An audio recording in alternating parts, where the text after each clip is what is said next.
জল দিচ্ছি, একটু গাজরের হালুয়া বানাবো। সাথে একটা আমুলিয়া দুধের গুঁড়ো কেটে দেবো। দুধটা জাল দিয়ে অনেকটা ঘন হয়ে এসেছে, তখনই আমি গাজরটা ঘষে নিই। এর মধ্যে কয়েকটা বাতাসা দিয়ে দিলাম আর কিছুটা চিনি দেব।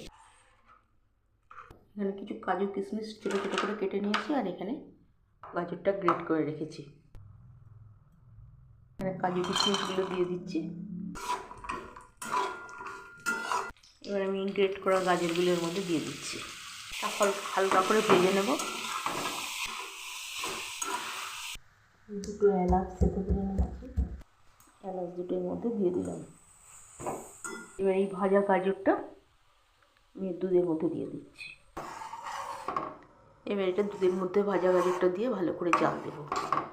এই দুধটা শুকিয়ে অনেকটাই ঘন হয়ে যাবে। ঘন হয়ে এসেছে, এটা একদম ঘন হয়ে গেছে। এখন এই অবস্থায় রেখে দেবো। দেখো আমার গাজরের হালুয়া একদম রেডি।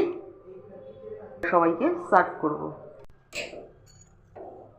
এবার দিয়ে আসি, আমি একটুখানি টেস্ট করে দেখবো কেমন হয়েছে। দারুণ হয়েছে খেতে।